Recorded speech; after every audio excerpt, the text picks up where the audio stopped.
Oke, halo semuanya, kembali lagi di Autonet Max dan kali ini kita lagi ada di IMOS, Indonesia Motorcycle apa? Gitulah pokoknya ya.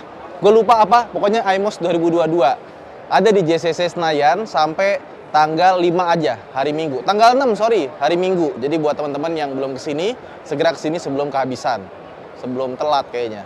Oke, nah bintang di IMOS kali ini adalah ini, Yamaha X-Max. Jadi kayaknya Yamaha ini yang paling banyak ngeluarin model ya. Pertama, dia ngeluarin X-Max 2,5. Terus ada Aerox baru yang punya livery baru doang, tapi sisanya semua sama aja. Terus kalau di Suzuki ada V-Storm.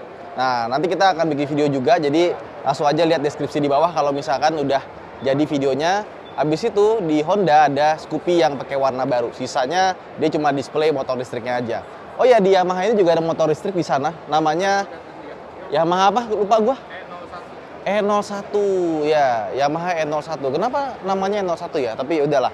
Nah, ini dia Yamaha X-Max terbaru. Dan kalau kalian lihat langsung, ternyata ganteng ya. Gue suka banget model depannya. Lampunya ini kalau nyala, mengingatkan kita sama Ducati Panigale X gitu. Tapi sebenarnya ini bukan terinspirasi dari Panigale. Terinspirasi dari namanya X-Max, jadi dibikin X depannya. Kalau nyala, nah, dia nyalanya gini, dari bawah sama nanti lampu nyala kalau di starter. Terus juga sekarang ini dia punya bodi yang baru, banyak banget perbedaannya, tapi rangka, sasis, ban, kayak kaki semua masih sama. Peleknya desainnya masih sama, remnya masih sama, mesinnya masih sama. Jadi nggak ada perbedaannya dibandingkan dengan yang lama. Tapi pas kita lihat bodinya, walaupun nafas desainnya masih sama, tapi beda total. Lihat dong.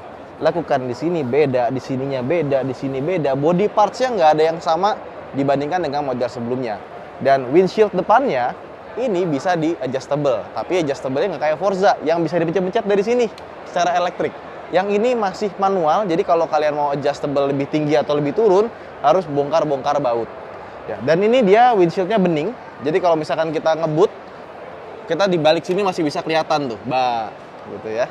Nah, terus yang kalian pasti notice, biasanya dia kan kalau X-Max itu dia punya lampu sen di sini.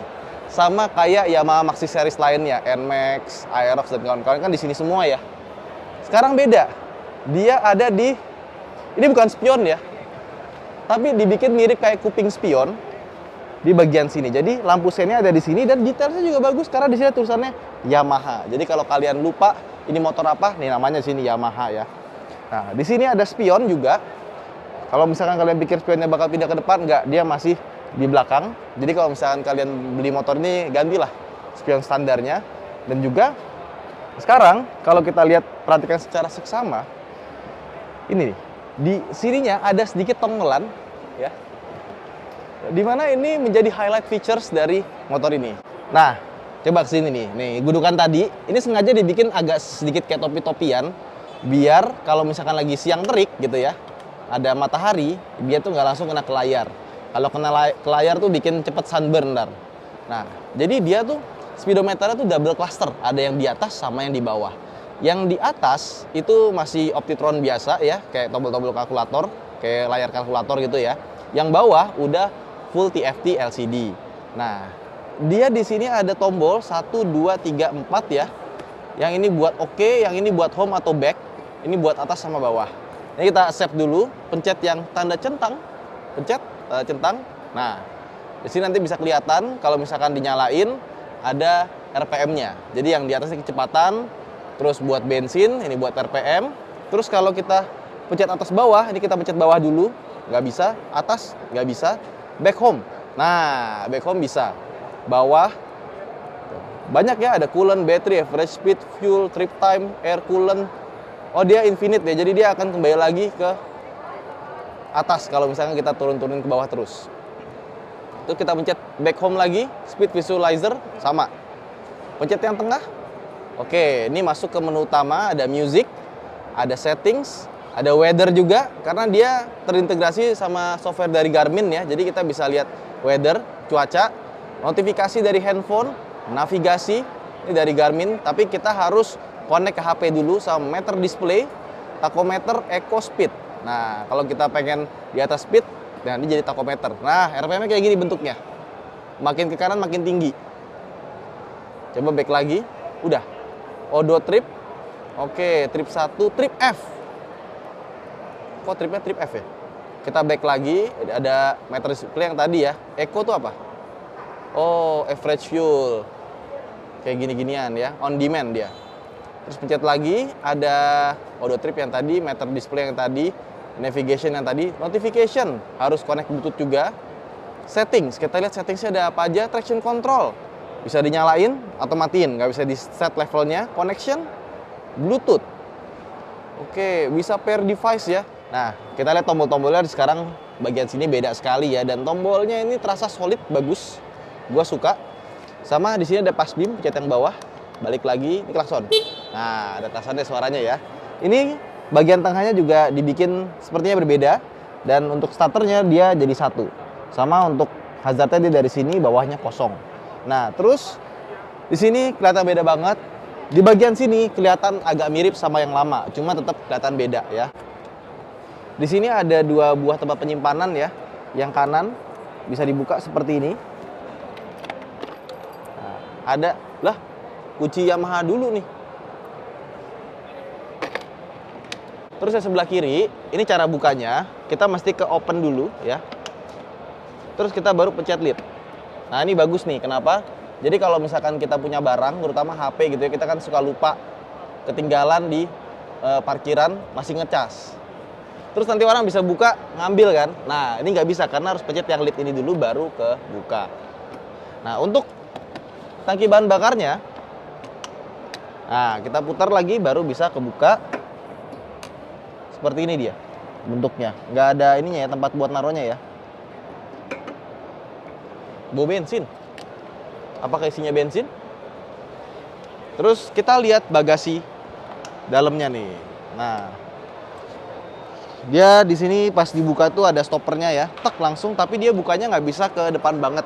Jadi masih agak sedikit nanggung. Bisa buat naruh helm half face di depan dan full face di belakang. Tapi tergantung helmnya apa dulu. Sama dia masih ada ininya nih, ada lampunya, LED lagi. Jadi kalau malam-malam kita mau naruh barang atau mau ngerapihin, itu gampang. Tutup lagi. Kursinya ini juga dibentuknya beda ya.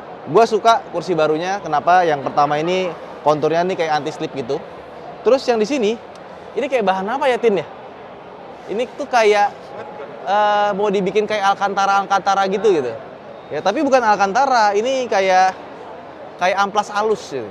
Jadi kalau misalkan yang dibonceng belakang depan rem mendadak, kita nggak nyosrok ke depan. Soalnya ini kayak amplas halus tapi bagus deh. Jadi kalian mesti lihat sendiri, mesti pegang sendiri untuk ngerasain si konturnya ini. Dari samping kita lihat, nih bodinya semuanya berbeda. Posisi duduknya kita coba dulu ya. Apakah berbeda dengan yang lama? Cuma feeling gue ada yang gak enak nih. X-Max itu gue paling sebel sama remnya. Remnya itu keras, ngebagel. Kayaknya di remnya juga sama nih, nggak diperbaikin. Tapi terlalu early buat ngejudge, kita harus coba bawa jalan dulu, jarak jauh, touring, baru kerasa nih remnya seperti apa. Apakah sama seperti yang lama atau beda? Kalau dari ini standar 2, kita standar 1 dulu. Masih sama, untuk gue 170 cm, kalau kita kakinya 2 itu masih jinjit ya. Ergonominya masih sama sih, kalau menurut gue ya. Kita standar 1. Oke. Standar 1, miringnya segini. Nggak terlalu miring-miring amat. Terus kalau boncengan gimana rasanya? Tin, depan Tin. Wait.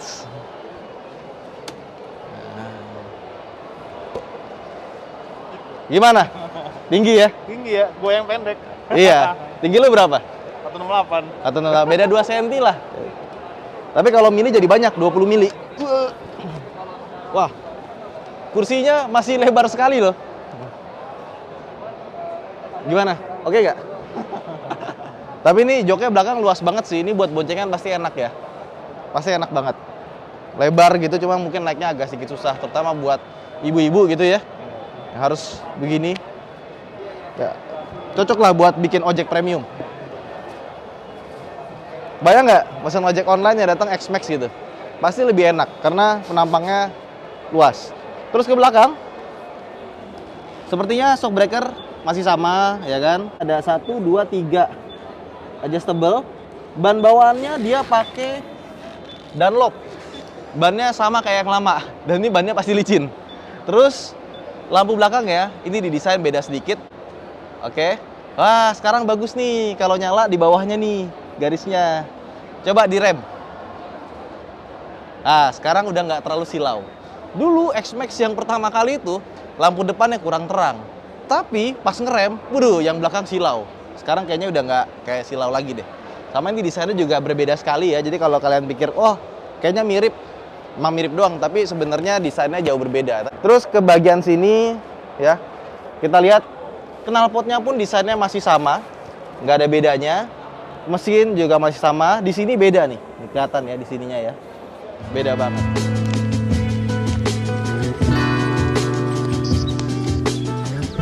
So far gue seneng ya, improvementnya kelihatannya banyak dari motor ini. Tapi bagaimanakah dengan riding quality-nya? Seperti yang kita tahu, gue dulu pernah punya X-Max, rasanya shock breaker-nya sama remnya itu agak kurang.